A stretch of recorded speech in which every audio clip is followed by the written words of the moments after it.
kind of had me. I don't know. They said KSI was really the problem. And, like, he was trying to dodge it as like he just wanted to step out on his own and do everything by himself. But this might be different because this is about Deji and him, not Sideman. So we gonna see. Deji was right about KSI. Let's go. You expect family to always be, your number one priority, but with my brother, that's never ever been the case. My brother puts friends first. Ah, brilliant stuff, Dej. I still love you. Oh, I remember this. So back in... I remember this, bro. Dang, I'm old, bro. This was like peak entertainment, bro. Like, I'm telling you, you come back from school, bro, and you just catch up on all the tea. Like, wait. Catch up on all the news. I mean, like, this was our shade room. I ain't gonna lie. At one point. In 2019, Deji sat on Logan Paul's podcast and said something that the entire internet laughed at. He said KSI had an insane ego, that he always put friends over family, and that he was a hypocrite. But most people chalked that up as a bitter little brother who was holding a grudge after beefing with KSI. But now, in 2026, after everything that's gone down, I genuinely cannot stop thinking about it. Because almost every single thing Deji said about KSI is happening right now, in front of us. So, back on the Impulsive podcast in 2019, Deji said, Ego? Yeah, that's what I mean. Like, his ego is insane. His diss track to Kodeka, he compared himself to Aries. Yo. When he did the thing with you, he said, "I'm a god." Like, I actually think he thinks he's a god. Now, at the time, a lot of people dismissed that as classic little brother jealousy. Someone who just lost a boxing match looking for something to grab onto. But flash forward to 2026, and KSI is sitting with Vidal after leaving the Sidemen, casually laying out a ranked leaderboard of creators he wants to surpass. First, it's the Sidemen, then Speed, and lastly, Mr. Beast. The guy who literally has 500 million subscribers and 129... That's not happening. Because the buddies is just gonna keep getting big. Like, there's really no stopping Mr. Beast, bro. Like, there's really no stopping, buddy. Like, I don't know. Billion total views, and KSI had his numbers memorized. I'm trying to compete with Jimmy. And Jimmy's on Mr. Beast. Yeah. And he gets about 4 billion every month in shorts and about 600 million long form. So in that interview, especially after the whole Sidemen drama, the way it came... Damn. I know his taxes be... I know his taxes be through the roof, boy. Across was not drive or ambition, but rather someone who genuinely believes they are on a trajectory toward being the biggest creator on Earth. Now, Deji called it a god complex in 2019, and I don't know what else you'd call it in 2026, because if you listen to that interview, it literally sounds like he wants to become the god of YouTube. Now, personally, I think competitive drive is fine. I mean, you quite literally need a bit of drive to be successful, but there's a version of saying I want to grow my channel that is healthy, which was the message he put across in his Leaving Sidemen video. But then in his Vidal interview a few days before that, there's a version where it sounds like he will do whatever it takes, good or bad, just to be the biggest creator on YouTube. And I genuinely feel like the problem isn't the goal. It's that this is the same man who told his own brother that obsessing over subscriber counts only affects your ego, which we'll circle back to. Because here's where the Deji comparisons stop being funny and starts being genuinely hard to ignore, since the ego aspect is one thing. But what Deji said about KSI and his relationship with the people closest to him, that's a different conversation entirely. Because Deji's whole 2019 argument, the one that got buried under all the diss track noise and Christmas drama, was that KSI consistently chose his friends over his family. He said it on the podcast, he said it in his videos, and he said it directly to KSI on the phone call they had that day. He would always put his friends first. Like, not just in like videos or anything. It would be, let's say his friends would say something about me, and then JJ would believe them over me. Now, at the time, KSI's response was to play the peacemaker by tweeting, Bro, I'm actually trying to sort our situation out. This is our family, not entertainment. Please, can we keep this all private? which sounded mature and as if he was being the bigger person. I mean, personally, I agree with this. But then, already at the time, Deji called out, I remember the diss track era, bro. Oh my gosh, can we go back, bro? Bro. I remember them days, gang.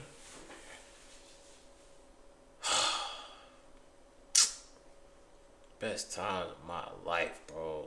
Well, I was broke. I was really, like, we was poor. But, like,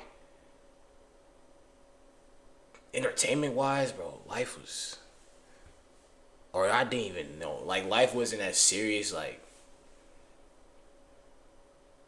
damn, my fault. KSI for being a hypocrite for doing the same thing. He's also had issues with like another YouTuber where he Was it me? No. Net Nobody. Oh, About you know, he was exposing all his family stuff as well. Oh, I heard even that bringing was bad, and bringing bro. in like his baby mama and everything. Yo, I heard that And dude then- became super because of KSI. Like, And then like he's saying he's just really just being a hypocrite in my opinion. And he's done many things. Like that's just one example. There are many. And to double down on this, then 2026 comes around, KSI leaves the Sidemen via a YouTube video with zero prior notice. I mean, the Sidemen's own official statement confirmed it, saying unfortunately JJ released the news before we had agreed on a mutual way of letting our audiences know, keeping in mind that in another video, KSI literally called out Deji for not handling things privately. Dej, you knew perfectly well that you making this video would get me hate. Otherwise, you would have approached me privately. Then KSI goes and does the exact opposite of handling things privately and ends up blindsiding 6 people that KSI has called brothers for 13 years. So the man who spent years telling Deji that family comes first just did the least family first thing imaginable to the 6 people he'd called his closest friends since he was a teenager. Now, Deji had said the love was never reciprocal, and the Sidemen's statement in June of 2026 basically said the same thing, just in politer words. But then things only got worse when KSI made an Instagram post a few days after the video, and that's what took this from messy to actually cringeworthy. So the post read, I know you're all grieving in your own way because of my decision, but you knew it was coming for a while. He then told the boys to think positively, reminded them they had a great audience, and pointed out they'd done it without him before. Essentially patting 6 of his best friends on the back and saying, you'll be fine lads, I believe in you. Now, what made people mad wasn't the fact that he Oh, buddy think he the shit. Buddy think he run the town.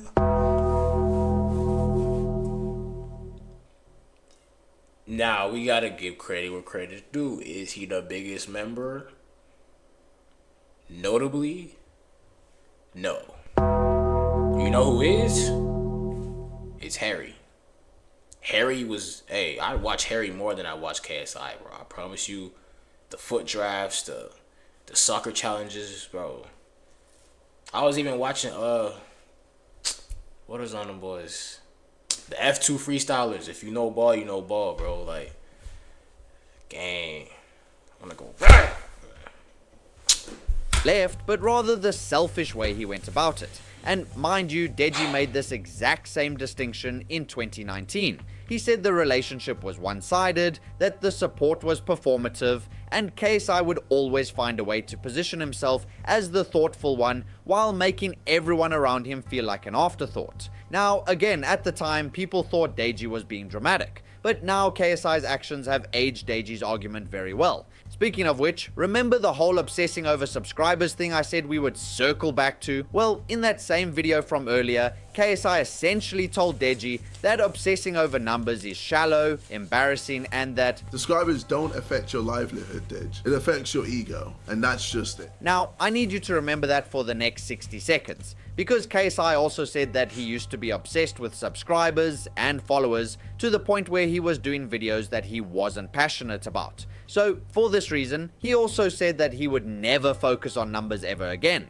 which seemed like solid advice, and it was coming from someone who meant it at the time, or at least believed they did.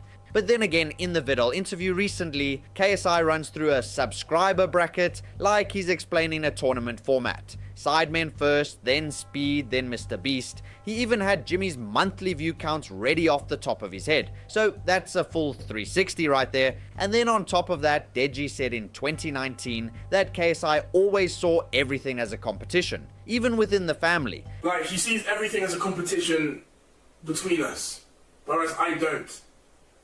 I don't have competition with family, but it seems like he does. And now in 2026, he's moved on from Deji and is literally competing against his friends of 13 years, saying he's going to beat them in views and subscribers. But honestly, the numbers thing is the comedic part of this video. What comes next is less funny and more something that I think genuinely reveals who KSI is as a person, and that is the Logan Paul situation. Now, this one is the most clear-cut proof that Deji had him figured out. Because when Deji went on... He chose Logan. Wait, what? What was it? Oh no. Logan chose KSI over Jay. I know too many. I don't know. Logan Paul's... I remember, bro. No. What am I trying to say?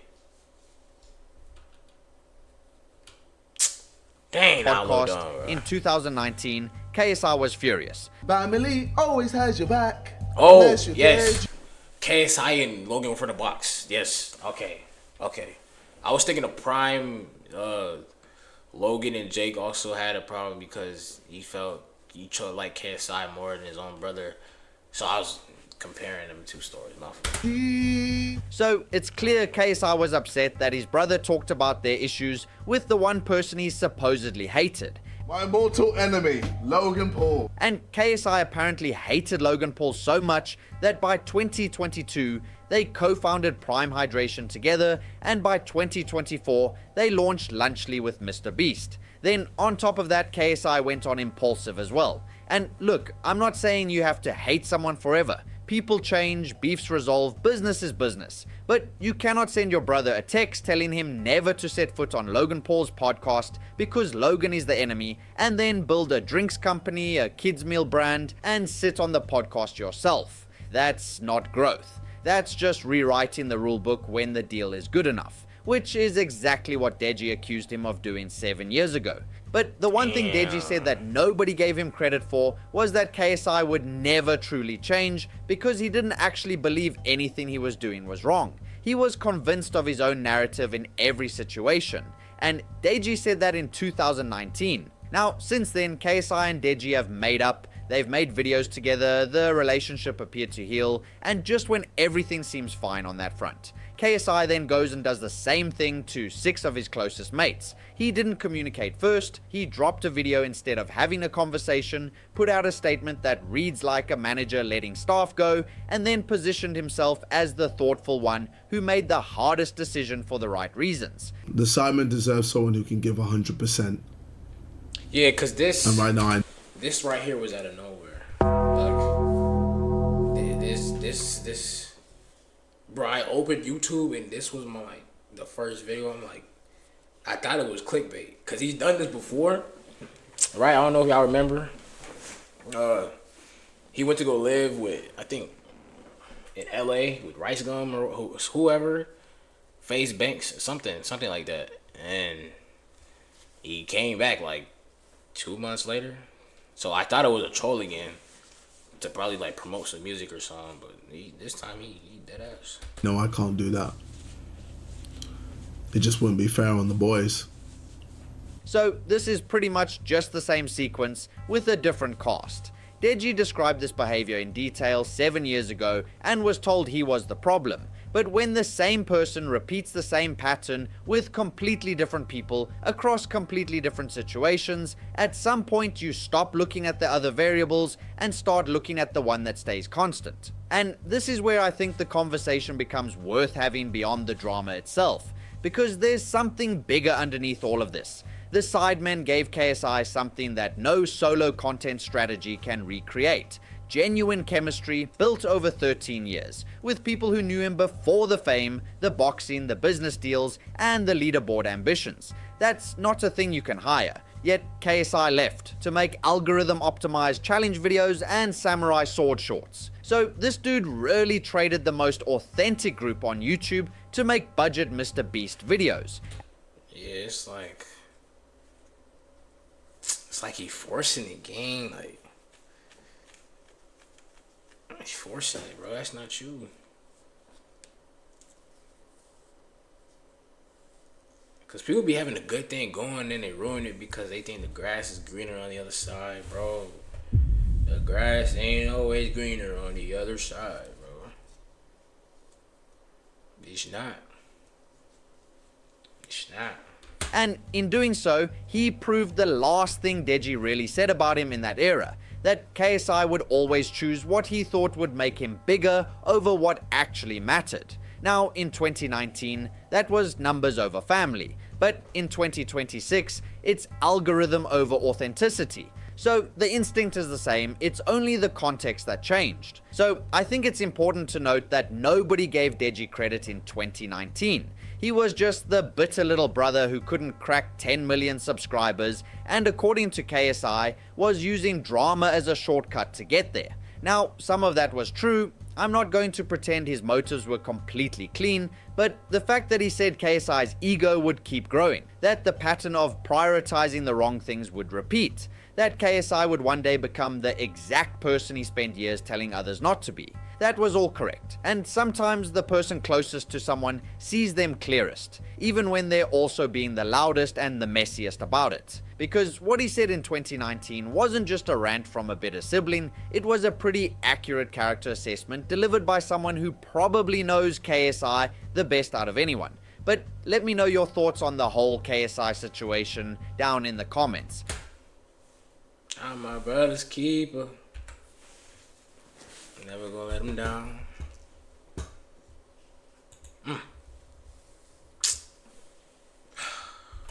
Money is dangerous, bro. Money is dangerous. Like,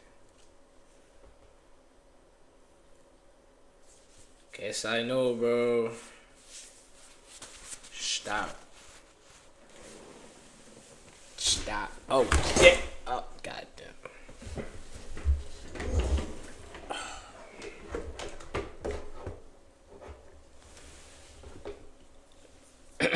Sorry.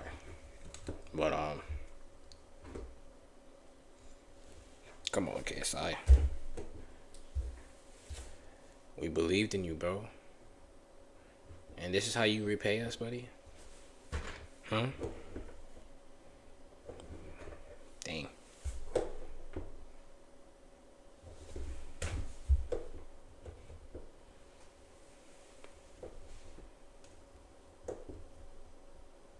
God dang it.